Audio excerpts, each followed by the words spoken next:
moderator telah memberi kesempatan kepada saya. Selamat siang dan salam sejahtera untuk kita semua. Adil kata itu, bacuran juga saruga, basengat kadiwata. Bapak-bapak Dewan Adat yang saya muliakan dan saya hormati, bahwa saya hari ini ditantang untuk memberi materi. Kadang-kadang saya merasa juga. Kata patah mengatakan umur belum setahun jagung, darah belum setahun pinang, laga mau ngajar orang tua. Tapi tidak apa-apa, karena yang kita bicarakan hari ini bukanlah suatu penyelesaian, bukanlah suatu solusi seketika.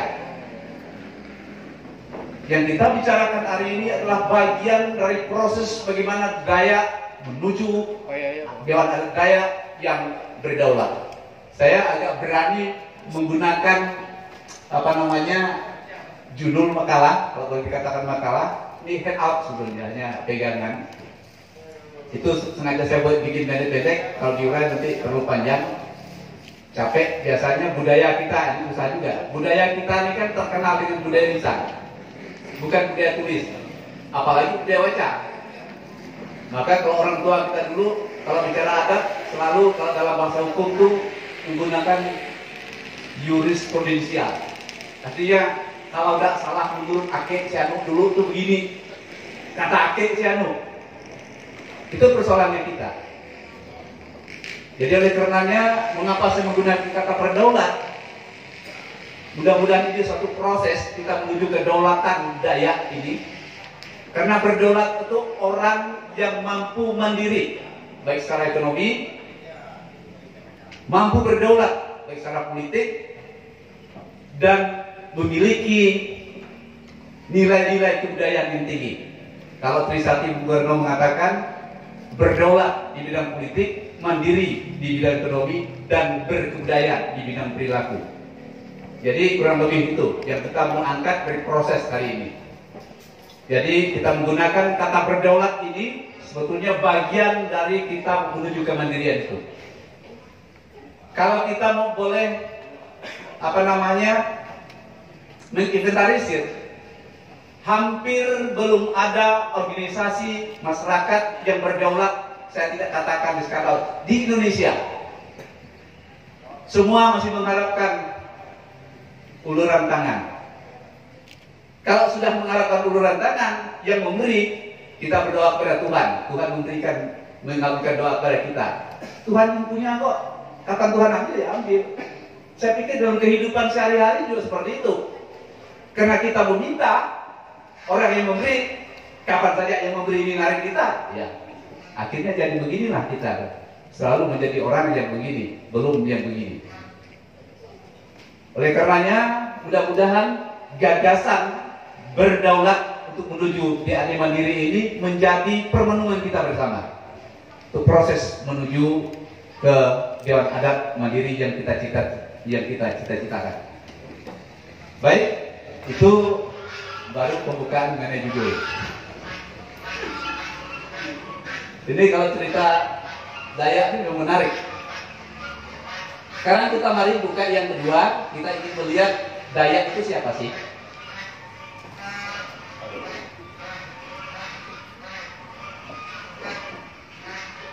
Dayak, kalau menurut referensi, kita agak teoritis sedikit supaya memang orang Dayak itu bukan hanya sekedar menghafal tapi membaca juga. Menurut referensi yang coba kita ringkas bahwa suku Dayak itu adalah suku bangsa atau kelompok etnik yang mendiami pedalaman Pulau Kalimantan. Itu mungkin boleh kita patenkan karena belum ada Dayak lain selain Dayak yang hadir di Pulau Kalimantan. Pertanyaannya kita di Kalpar di Kalimantan kan ada beberapa bagian provinsi. Nah sekarang kita bicara yang Kalimantan Barat. Kalau populasinya ini kalau tidak salah 2023, 2022 ada salah data statistik ini. Itu populasi kita kurang lebih 1.531.989 jiwa dari populasi penduduk 5 juta lebih. 5 juta lebih. Dari populasi itu kita belum bisa mengatakan bahwa kita ini dominan. Karena di 1.500.000 berarti 4 juta lebih itu ada Tionghoa, ada Jawa, ada Madura, ada Bugis, bahkan yang mendominasi selanjutnya adalah Melayu. Ini agak sedikit rasis lah ngomong hari ini. Tapi paling tidak ini sebagai pengetahuan kita. Posisi kita ada di mana? Pertanyaannya seperti sudah sampaikan pemateri terdahulu, bahwa posisi kita di mana? Ya posisi kita yang mendominasi ini jadi kulit. Tionghoa kalau nggak salah kita tidak rasis, tapi ini suatu perbandingan ini kan namanya seminar. Jadi seminar kita kalau dalam ilmu pengetahuan kita harus buka-buka, ini soal data. Tidak lebih dari 10%, hampir menguasai seluruh bidang ekonomi. Nah, kita dari bicara ekonomi. Pertanyaannya dayanya apa? Daya ini hanya sebagai sumber daya, bahan baku. Yang namanya dalam ilmu politik bahan baku itu tidak pernah akan dibuat kaya. Kalau dalam beberapa istilah ekonomi yang atas itu bagaimana, jadi kita dibagi ada 3 dalam dunia bekerja dalam bidang ekonomi. Jadi ada sebagai sumber daya, ada sebagai pasar, ada sebagai produsen. Jadi kalau mau boleh dikatakan daya hari ini adalah sumber daya saja, bahan baku saja, belum menjadi pasar. Jadi kalau namanya bahan baku, contohnya kalau kita boleh perbandingkan Afrika, ya daya kita di sini tidak boleh dikayakan, harus miskin. Yang agak suruh kaya, bagian konsumsi, pasar. Kalau di dunia dibagi, Indonesia termasuk pasar. Kita tadi bicara nggak boleh sempit. Produsen siapa? Ya para globalis yang para konglomerat itu sebagai produsen. Nah, posisi ini yang sebenarnya mau kita pikirkan secara bersama terhadap suku daya. Kita mau jadi apa? Nah, sekarang mari kita berangkat suku daya ini. Bapak boleh marah pada saya, tapi saya harus akui bahwa kita ini masih sebagai produsen, sebagai bahan baku, belum sebagai produsen, baru sebagai bahan baku. Tanah diambil, anak-anak kamu nggak usah sekolah, yang penting makan, wilayah tempat tinggal dijual untuk lahan perkebunan. Padahal kalau nanti kita akan masuk ke dalam bagaimana kondisi sosial kehidupan masyarakat Dayak yang masih itu, ini baru pembukaan, kita ingin melihat kondisi kita. Dan ini yang disebut sebagai bahan baku. Nah, sekarang kita melihat semuanya itu, kita mencoba berpikir kembali ke belakang, jauh ke belakang. Kita ingin melihat hal yang paling dasar sebenarnya kita hidup sampai saat ini itu karena apa? Tentu ada nilai, ada norma yang kita pertahankan sampai saat ini. Hidup cuma untuk berkembang lebih besar, mungkin belum mampu. Ternyata setelah kita gali, tidak ada lain ceritanya, adalah soal adat, budaya, tradisi. Di sini ada pengertian adat secara singkat dikatakan merupakan suatu perilaku atau kebiasaan dilakukan secara turun-temurun, secara berulang-ulang dan menjadi ciri khas dari suatu daerah. Kita sepakat dengan itu? Kita semua sepakat bahwa adat itu adalah perilaku.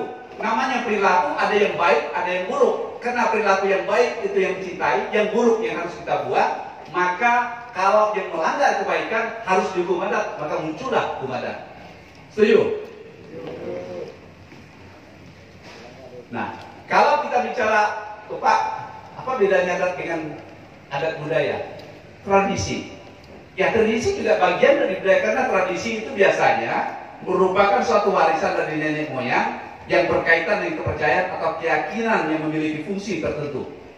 Sebenarnya nenek moyang kita sudah bicara itu, sudah meninggalkan itu. Persoalannya, kata almarhum Pak Arsadu, kita ini pembangunan itu mengalahkan pendidikan. Saya ingat Pak almarhum guru senior kita, almarhum Pak Faris, pendidikan mengalahkan teknologi mengalahkan pendidikan. Jadi kita begini, misalnya contohnya teknologi HP. Di kampung itu belum ada cerita tentang bagaimana. Begitu masuk, yang ditawarkan tidak ada. Lain, belilah. Itu ditawarkan di HP. Sementara tingkat pendidikan kita belum mampu untuk menyerap itu. Maka bahwa kita akan tergerus, akan terkubur, akan menjadi bahan baku. Persis yang dikatakan oleh Pak Kemen tadi. Pertanyaan kita baru pada tataran bagaimana sumber daya manusia ditingkatkan. Di situ saja DAD harus berpikir keras.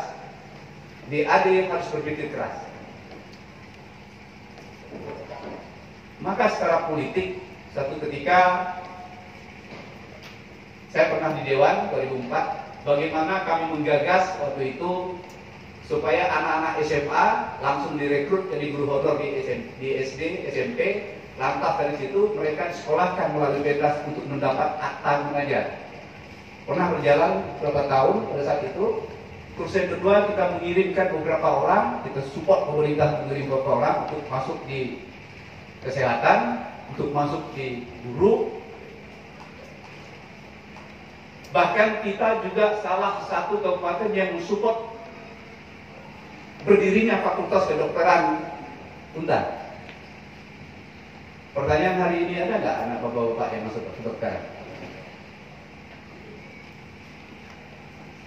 Berarti masih bahan baku kita nih kan? Masih bahan baku. Nah, kalau ini yang terjadi, maka tradisi atau warisan nenek moyang yang kita lakukan secara turun-menurun ini ada nilai yang baik. Nilai ini harus mampu berkembang sesuai dengan pendidikan. Sepakat ya, begitu ya? Sepakat ya? Contoh, kalau kita di JAD misalnya, atau ada ritual tertentu, begitu tadi pagi ada beras. Mengapa di situ ada pomangnya? Kalau setiap orang mau pomang mesti ada tuak, ada lauknya. Bahkan mungkin di kitab juga menyatakan bahwa keselamatan itu ada dari air dan darah. Bisa jadi menurut saya, ini pemikiran saya, jangan diikuti. Ini kira-kira saja. Jadi kalau kita ada acara di kampung pasti ada air kuat, darah babi atau darah ayam. Masalahnya hari ini, minum yang untuk adat dengan minum haus itu yang atas dasar adat, haus itu lalu kita buat ini kebudayaan kami. Itu persoalannya. Oke, ini baru kita bicara adat dan tradisi. Oke, kita pas dulu dengan adat dan tradisi. Tadi suku Dayak itu siapa, populasinya seperti apa, posisi kita gimana, bahwa kita sudah beradat ya, sudah memiliki tradisi ya, tapi apakah berkembang? Tanda tanya besar. Berkembang artinya menyesuaikan situasi dan kondisi masyarakat, baik itu ekonomi, politik, sosial, budaya. Itu masih tanda tanya besar, ya Pak Minggu ya. Kalau bicara politik hari ini, gak usah mimpi orang Dayak, orang lain menjadi presiden, tidak ada. Pasti orang Jawa, kan gitu. Itu mau bicara realita. Jadi, karena politik kita masih politik identitas. Maaf kalau saya ngomong ini jangan dibilang rasis, tapi kita hari ini seminar bahwa kita dalam analisis ada data dan analisisnya, bukan ngalur ngidur di warung kopi. Baik, dari adat tradisi kita melihat sekarang ke arah kebudayaan dalam pengertian dasar. Dalam pengertian dasar artinya apa sih arti kebudayaan itu? Kita coba agak berteori sedikit. Dalam bahasa Belanda itu kultur, saya tidak tahu arti bahasanya. Kalau bahasa Inggris culture, kalau bahasa Latin itu colere dan cultura, itu bahasa Latin. Ini kan ahli, itu ya. Ini arti dasarnya, ibarat arti harafiahnya. Jadi kalau diterjemahkan itu, namanya kebudayaan itu mengerjakan mengolah, menyuburkan dan seterusnya. Ada pangan kalau yang making and out. Nah, dari sudut pandang bahasa Indonesia atau ahli Indonesia, keaslian Indonesia, kebudayaan itu berasal dari bahasa Sanskerta, yaitu budaya, yang dari bentuk jamak budi, yang berarti budi atau akal. Kalau dalam bahasa Latin itu fides et ratio, jadi akal dan budi. Nah, ini banyak para ahli menyimpulkan, bukan menyimpulkan, mengartikan, mendefinisikan tentang kebudayaan ini.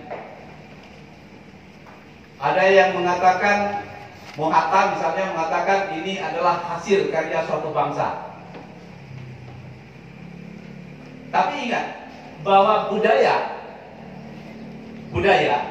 kalau menurut pengertian dalam bahasa Indonesia itu adalah buah dari akal dan budi. Itu budaya. Munculnya budaya, belum kebudayaan. Nah, dalam budaya itu kalau kita lihat, dalam budaya itu ada karsa, ada rasa, ada cita. Nah, hasil dari karsa, hasil dari cita, karsa dan rasa itu baru disebut kebudayaan. Nah, kalau begitu cita itu apa sih? Saya ulangi lagi ya. Kebudayaan atau budaya itu hasil buah akal kita dan budi kita. Itu budaya. Di dalam akal dan budi itu ada cita, ada karsa, dan ada rasa. Cita itu apa? Cita itu kerinduan manusia untuk menyelami atau merenung pengalaman pribadinya, baik lahir maupun batin. Maka muncullah ilmu pengetahuan, muncullah berbagai macam pemikiran-pemikiran. Misalnya orang Dayak, dalam kerinduannya ingin melihat teori baru misalnya. Apa sih kalau bertani seperti ini, lalu diciptakan. Misal kerepai tadi, apa sih kerepai seperti ini? Bagaimana kalau kerepai sentet ini, langsung muncul senjata. Itu cita, kerinduan. Dengan pengalaman selama ini produksi kerepai misalnya. Itu cita. Ilmu pengetahuan tentang kerepai. Karsa, kalau kita melihat arti dasar, karsa adalah dorongan jiwa. Keinginan manusia, kerinduan manusia ingin melihat, saya hidupnya asalnya dari mana sih? Saya berpulang ke mana sih? Itu karsa. Itu secara teoritis ya, saya baca referensi dari buku-buku para ahli. Sehingga muncullah kepercayaan, muncullah religi, muncullah yang dinamakan tradisi kita, bokomang begitu. Itu dari rasa kita, kerinduan kita ingin melihat sesuatu yang baik. Setelah kita mati ini mau kemana? Yang membimbing kita, oh kita harus tahu asal hidup kita dari ini dan berpulang ke sini misalnya. Rasa, rasa itu biasanya berkaitan dengan hal-hal keindahan. Contoh seni, itu keindahan. Adat dan perilaku keindahan, hal yang baik-baik, tidak menolak kejahatan, itu karsa. Nah, dari seluruh itu, maka kalau kita ngomong tentang kebudayaan sedikit supaya kita punya pemahaman sedikit, refleksi kita terhadap bagaimana posisi kita sebagai orang Dayak ini, supaya setiap hari tidak kita ngomong kami punya adat istiadat, kami punya tradisi, kami punya kebudayaan. Apanya? Coba jelaskan dengan saya, kebudayaan Dayak itu apanya? Tradisinya apanya? Yang mampu memuat spirit, semangat dia sebagai meningkatkan taraf kehidupan kita. Apanya? Maka berbagai definisi baik oleh para sosiolog atau antropolog luar negeri maupun dalam negeri paling tidak disimpulkan sebetulnya kebudayaan adalah keseluruhan sistem gagasan, tindakan, dan hasil karya manusia untuk memenuhi kehidupannya dengan cara belajar, yang semuanya tersusun dalam kehidupan masyarakat yang jika dirinci sebagai berikut. Jadi halaman berikutnya itu baru kebudayaan. Jadi kebudayaan itu adalah hasil dari cipta manusia, hasil dari karsa manusia, hasil dari rasa manusia, yang awalnya disebut budaya. Budaya itu muncul karena ada akal dan budi. Setuju ya? Gitu. Ya, kita mencoba agar memahami, oh budaya kami itu begini, memang kami ingin menciptakan ini. Dan dalam kebudayaan, kalau kita menyimpulkan karena itu adalah satu sistem gagasan, sehingga adat dan tradisi itu juga masuk dalam kebudayaan. Kan gitu. Jadi kebudayaan itu kalau menurut saya nggak usah diikuti. Yang kita anut saat ini, kita bangga dengan tradisi kita, kita bangga dengan adat istiadat kita, itu selalu sebagian kecil dari unsur, dari faktor kebudayaan. Kita baru bangga dengan minum. Orang sudah bangga bagaimana memproduksi minuman. Kita baru bangga dengan makan babi. Orang sudah bangga bagaimana menjadi pengusaha babi. Sama kan? Budaya juga kan? Kita baru bangga bikin ladang kecil-kecilan. Orang sudah bangga dengan perkebunan besar-besaran. Inilah yang mau kita gali dari apa sebetulnya disebut kebudayaan yang kita harapkan pada saat ini. Kita baru bangga dengan tari-tarian yang nyanyian. Orang sudah memproduksi bagaimana pertunjukan kesenian yang lebih hebat. Bahkan Universe Dayak. Kita ngirim ya belum? Jadi ini yang mau kita gali dari apa sih kebudayaan yang menjadi kebanggaan kita. Jadi kalau kita melihat dari arti dasar tadi, pengertian tentang kebudayaan secara luas tadi, baru kita menyadari ternyata kebudayaan yang coba kita pertahankan selama ini baru sebagian kecil dari seluruh bagian kebudayaan itu. Tadi mengolah hasil pertanian. Zaman dulu, mungkin sampai saat ini, kita di desa ini kan tinggal sepelepat batu jadi ladang. Orang sudah berpikir bagaimana satu kali lempar bibit, panen 3 kali. Coba dihitung kalau orang Dayak ladang, dihitung secara ekonomi. Ada song nggak? Nugal pengari, barak betua, bahkan bebabi. Mau pegawai begitu habis gawai pok. Jadi ini kita tidak sama mudah ya mengeluarkan apa sebetulnya apa.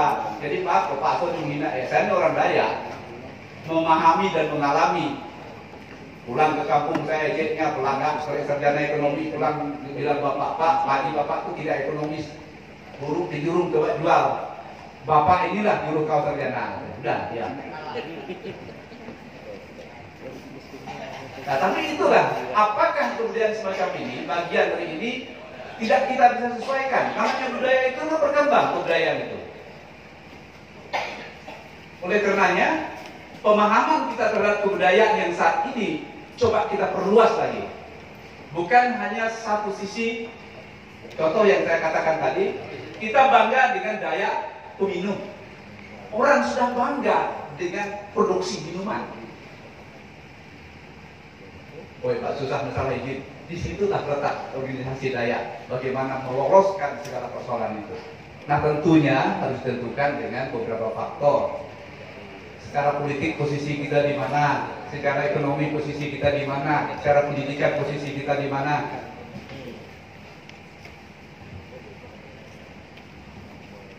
Hari ini mungkin kalau kita bicara sumber daya manusia, kami 85, 86 saya di Jogja, doktor di Kalbar ini baru 3. 1 Nawai Hadari, kedua Warsman, ketiga lupa namanya. Baru 3 doktor. Tambun Anyang. Apa? Tambun Anyang. Oh, bangunannya pada saat itu. Nah sekarang mungkin sudah banyak dokter. Itu belum kita bicara dokternya suku siapa? Suku apa?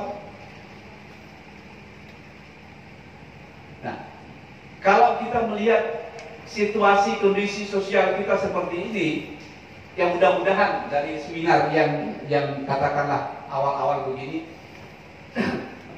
memberi semacam permenungan bagi kita semua untuk mengetahui posisi kami dalam mempertahankan adat, tradisi, dan budaya kami yang saat ini demi eksisnya suku Dayak ini, apakah cukup dengan seperti ini? Jadi yang namanya kebudayaan itu, kalau kita uraikan bisa dibaca sendiri, ada kebudayaan jasmani yang bersifat jasmani, ada kebudayaan yang rohani. Dari jasmani itu mudah kita lihat, mulai dari kerajinan, mulai dari ini secara teoritis. Mengapa saya membuka ini agak teoritis sedikit, supaya paling tidak kita begini tuh kata Albert Einstein, kalau praktek tanpa teori itu sesat. Tapi teori praktek tanpa teori apa ya? Ini beda gitu. Tapi teori tanpa praktek itu adalah mati, ngawur. Jadi kalau praktek tanpa teori itu ngawur atau sesat. Tapi kalau teori tanpa praktek itu adalah mampus, ngomongnya tidak dilakukan. Kalau dalam bahasa saudara kita pengaluk, pengampu. Jadi ini bagian ini. Terus kita maju sedikit ya. Dari tadi kita sudah melihat bagaimana masyarakat Dayak dari tradisi, walaupun sekilas, bagaimana itu arti budaya, bagaimana itu kebudayaan, dan posisi kita terhadap mempertahankan kebudayaan ini baik dari segi adat, tradisi, dan budaya-budaya yang berkembang sejauh apa. Nah sekarang kita mencoba mengidentifikasi sedikit.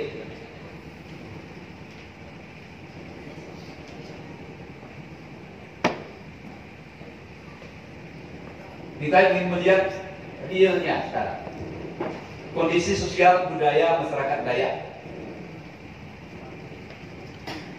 Saya yakin kita semua sepakat. Pertama, masih banyak yang tinggal di pedalaman. Sepakat ya?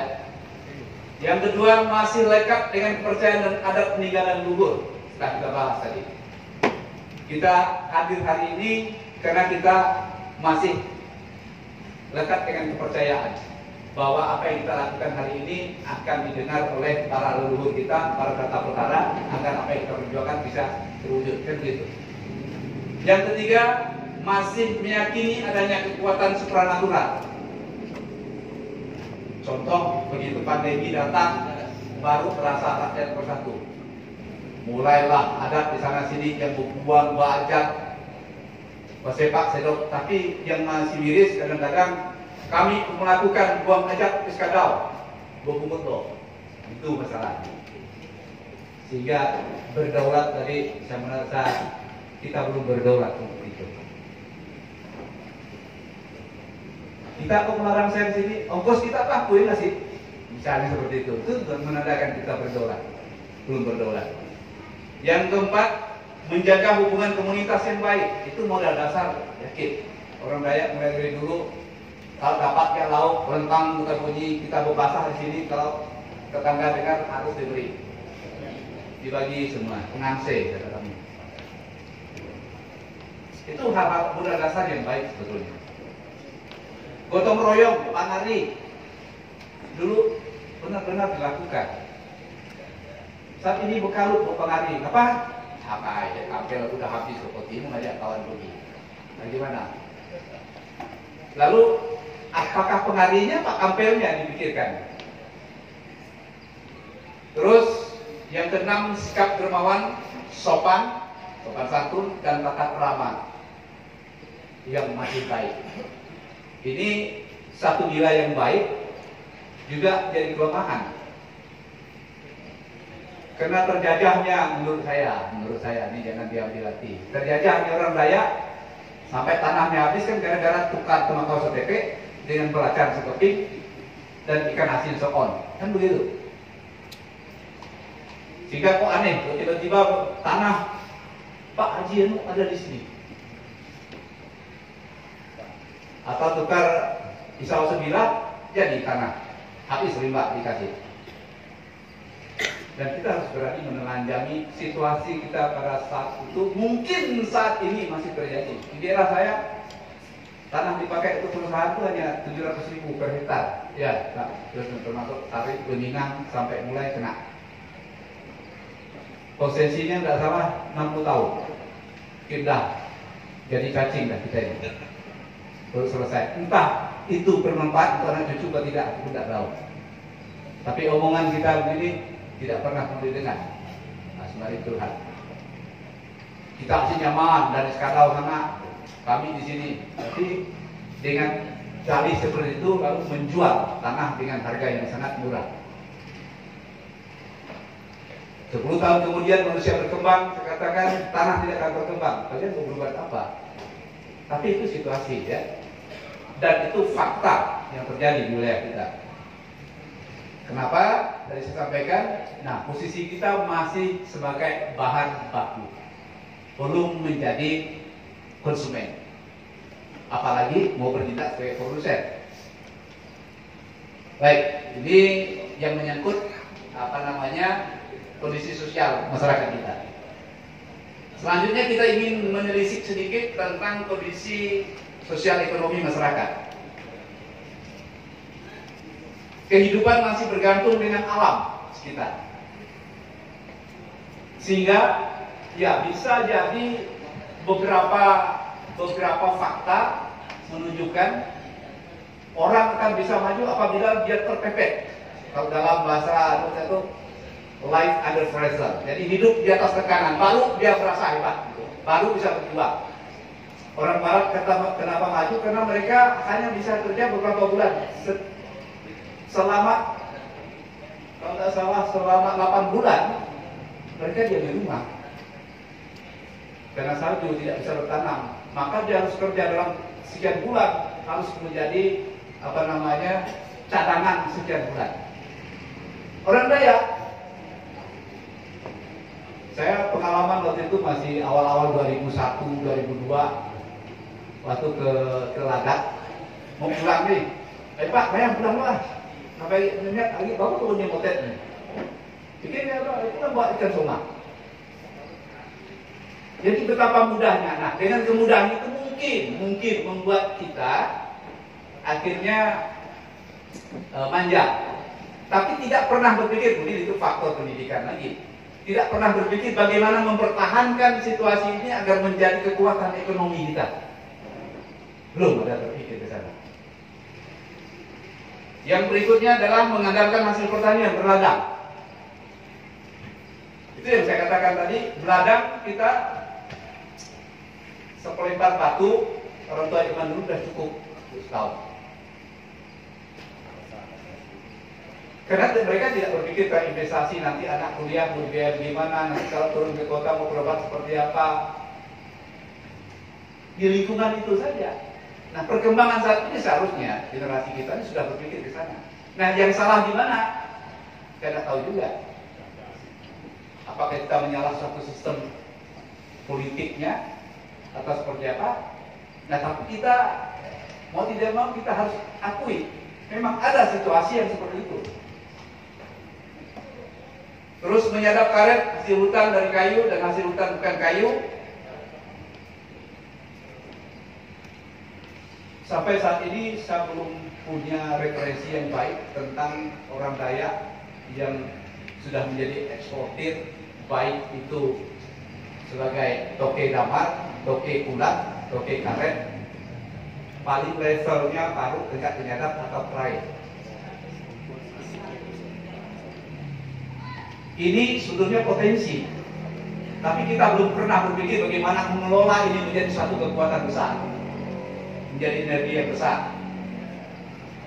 Maka ya kalau meraih itu pedagang kecil, terus berternak liar, babi sedikit, ayam sedikit, sapi sedikit, kambing sedikit, anjing sedikit, dan semuanya sedikit.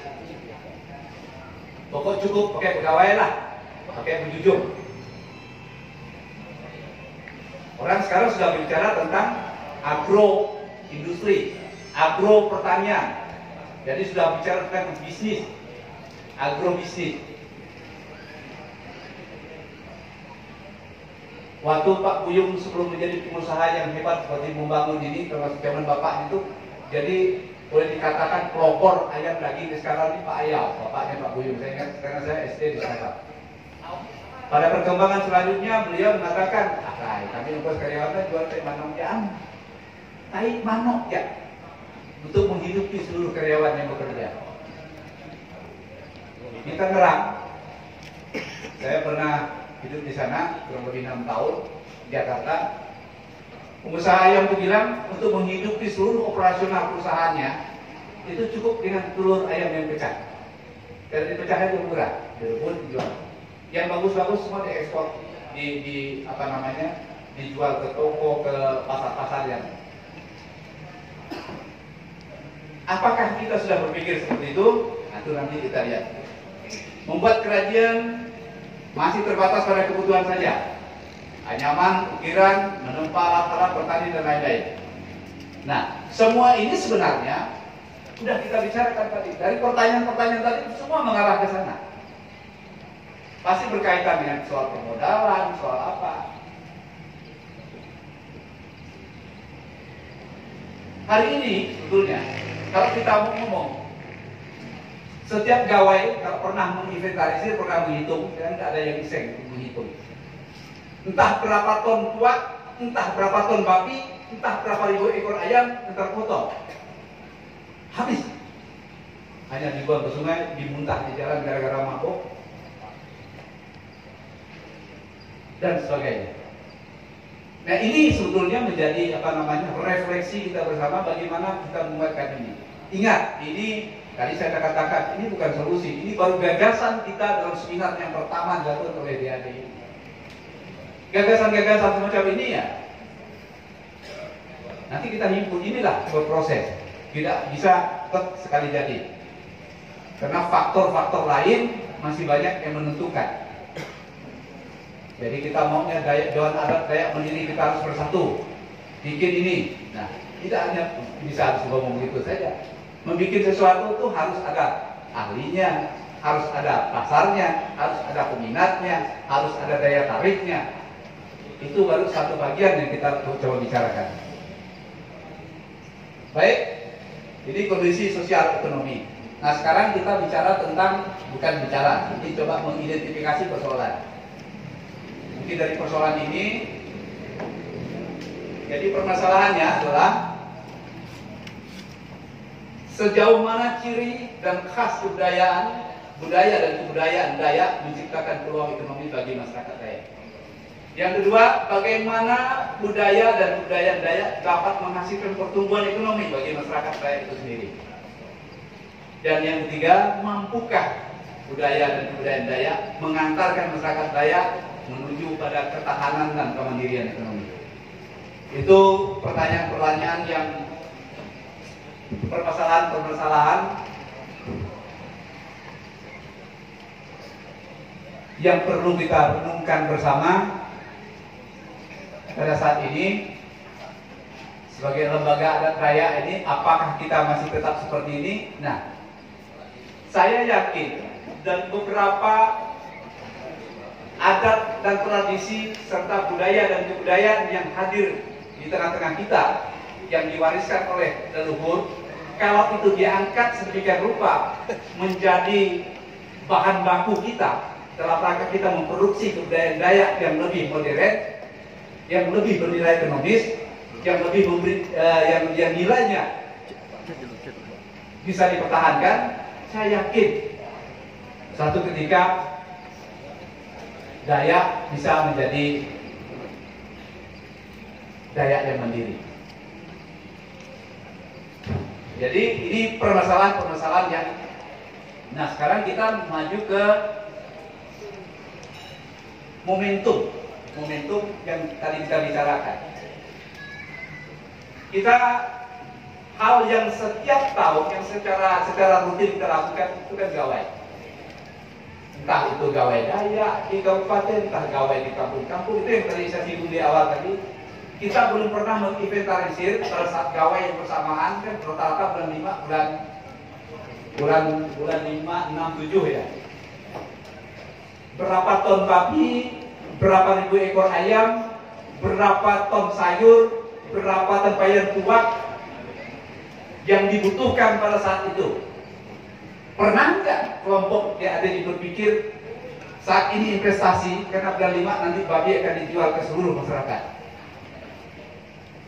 Yang ada pada saat kita gawai semua beli di pasar, sayur beli di pasar, ayam beli di pasar, babi dicari di mana-mana. Padahal potensi pasarnya ada.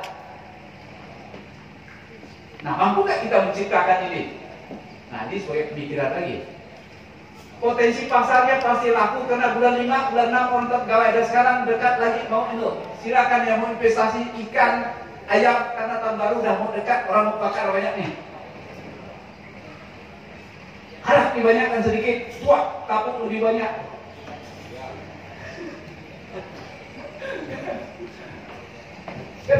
Pernah nggak kita mengorganisir itu, merangkum itu menjadi satu momentum semacam ini, menjadikan potensi ekonomi. Itu satu. Yang kedua, festival budaya, kesenian, produk, kerajinan, dan lain-lain. Kita punya tadi ada pemahat, baru atas perlombaan, pemahat perisai. Ada nganyam, baru perlombaan. Nganyam tikar, baru perlombaan. Kalau kita memproduksi tikar misalnya, berarti Dewan Adat Dayak Kabupaten Skadal atau Dewan Adat Dayak Kecamatan Skadal sekarang sudah membuat kebun kerupuk. Bahasa apa sih kalau kami Kajang namanya? Pandan duri. Pandan duri. Harus ada kebunnya, harus diolah dengan baik supaya setiap saat bisa orang buat anyaman. Ini nganyam setahun sekali. Itu pun kalau ada. Semprot air rendam habis berarti semua dibakar rumah. Baru terbatas pada itu repai kayu kalau di kampung kami itu disebutnya kayu tori yang bagus dibuka, anunya dilipat. Tidak ada lagi. Jarang orang menemukan barang itu. Kalau produksi itu kita harus budidayakan tanaman itu dan bikin perkebunannya. Karena begitu pemikirannya. Jadi kita bikin sudah global. Saya ingat Pak Florus salah pernah satu ketika dia bicara tentang ekonomi dan potensi. Misalnya Singapura perlu rebung betung, tapi dia minta 7 ton per hari. Dan kebun betung kita 7 ton per hari. Informasi oleh ada anak dari kampung saya tuh, Man namanya Rusinianto, kerja di Sintang, dia datang, ya katanya, bos saya tuh mau mencari tai babi dengan tai ayam tuh 34 ton. Dari kemana kau? Ada pasarnya. Nah itu semua baru tai babi dengan tai ayam. Itu hal-hal semacam itu yang mau kita Terus acara-acara persenian, selalu kita persenian gereja menggunakan gaya adat, tapi tidak pernah sekalipun acara atau ritual dilakukan terutama menyangkut adat itu dari produk lokal. Saya yakin itu telur mesti beli di pasar, ayam mesti mencari. Belum berdaulat kita, tahan saja lah karena ada duit untuk beli, tapi belum ada kedaulatannya. Beras pun mencari loh. Coba ditanya waktu meresmikan apa di kampung apa, tanya sayur dari mana kita beli di pasar Pak kemarin di Skadal. Nah ini kan semua momentum sebetulnya menjadi momentum kesempatan ekonomi juga. Berajak atau berpinta, kita biasanya ada acara di Pagu, acara di mana. Itu kan semua membutuhkan paling tidak babi juga. Tapi ditanya bahan-bahan yang ada di situ apa produk lokal? Yakin saya banyak yang beli semua orang itu. Terus 5 ritual yang dianggap penting secara tradisi maupun adat. Nah kalau kita ngomong dari momentum-momentum yang ada yang selalu kita lakukan setiap tahun dan secara apa namanya, secara rutin, saya meyakini bahwa bahan yang dipakai kita pada saat itu tidak ada bahan lokal. Semua, kalau dalam bahasa semua impor. Yakin nggak? Yakin nggak dalam hal itu? Kita harus mengakui barang ini dalam rangka kita memikirkan ke depan seperti apa. Baik, bapak-bapak, ketua adik-adik desa yang saya hormati. Nah sekarang maunya Pak Soti gimana? Sekarang kita mulai agak berpikir ke arah. Nah mari kita ambil kesimpulan 3. Harapan kita dengan kebudayaan Dayak itu mampu menciptakan peluang dan kesempatan ekonomi. Saya belum pernah menginventarisir atau meneliti memang. Contoh yang baru lalu Gawai Dayak yang kemarin saja. Saya tidak tahu berapa aset. Ada yang buka warung nggak jadi? Ada yang buka warung untuk Gawai Dayak? Siapa yang buka warung untuk Gawai Dayak? Tidak ada. Saya ingin tahu satu saja atau dua buka warung itu berapa sih asetnya? Asetnya adalah perputaran selama Gawai Dayak mulai dari tahun ini itu berapa perputaran? Kalau satu warung kita masukkan rata-rata 50 juta selama Gawai Dayak, asetnya itu enggak? Omset ya, omset kan aset, omset. Enggak, omsetnya, kita bicara omset. Per malam ada 5 juta. Kalau omsetnya ada enggak? 50 juta selama Gawai Dayak. Saya sampai ya, 30 mungkin ada omset ya. Iya kan? Jadi maksud saya begini, kalau omset 30 juta per warung, kita kalikan dengan 100 warung itu sudah berapa? Selama Gawai Dayak. Dan kebutuhan Gawai Dayak yang selama itu ada, yang saya tahu pasti orang akan berebut tentang daging bakar dan segala macam. Pertanyaan selanjutnya, di mana mereka beli itu? Ada nggak kelompok Dayak yang menyediakan pada saat Gawai Dayak nggak usah jauh-jauh, semua keperluan warung tadi kita suplai dari peternakan kita. Nah ini yang saya maksud. Nah oleh karenanya ke depan menurut saya perlu kita diskusikan lebih mendalam bagaimana kebudayaan Dayak ini mampu menciptakan peluang. Kita jangankan yang berkaitan dengan itu. Maaf, bukan saya merendahkan orang suku Dayak, tapi inilah kita harus membuka. Saya harus menelanjangkan diri ini sebagai orang Dayak. Pakaian tradisi kita, pakaian adat yang kita anggap ritual saja, kita masih beli dari orang lain. Tidak pernah kita menggunakan kayu kapua yang sebetulnya pada saat kita ritual. Semua digunakan alat yang sudah disediakan, yang dijual. Itu salah satu ciri, salah satu tanda bahwa kita belum berdaulat, belum mandiri, ya seperti itu. Hanya ingin menunjukkan ini kebudayaan kami, tapi ditanya asal usulnya bahan dari mana, semua dari sana. Ini peluang, dan untuk jadi peluang ini tentu diharapkan untuk mensejahterakan yang lebih besar dan merata, baik secara individu, masyarakat, dan negara. Kalau bisa, kenapa tidak? Karena kita yang punya tanah, kita yang punya riba. Dan masalahnya kita sekarang karena pendidikan, tahap pendidikan seperti manusia itu masih lemah, sehingga mudah benar ditukar dengan pelajaran STP, besi kayu, kalau perlu dia jadikan anak angkat.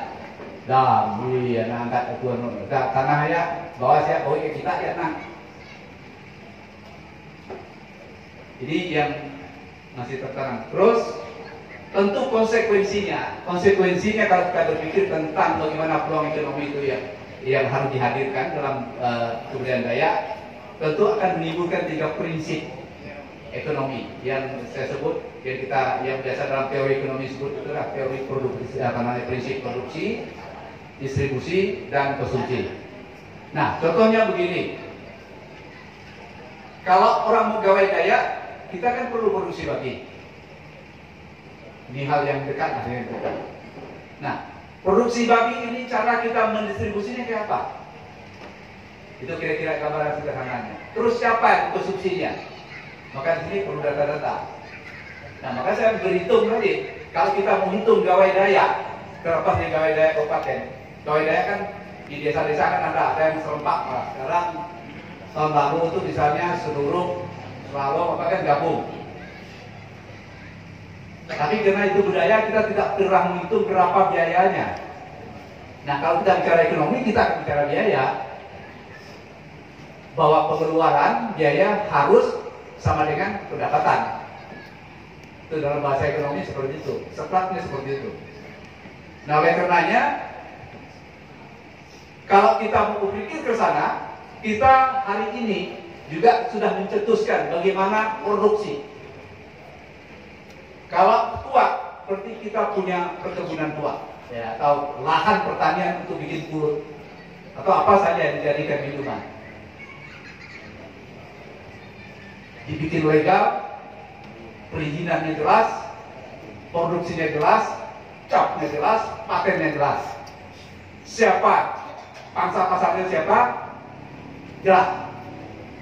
Nah, kalau mau mengarah ke sana, apakah bisa sendiri? Kayaknya belum bisa sendiri-sendiri. Bagaimana lembaga DAD ini memang menjadi satu pelopor dalam gerakan ini, supaya bisa terlembagakan.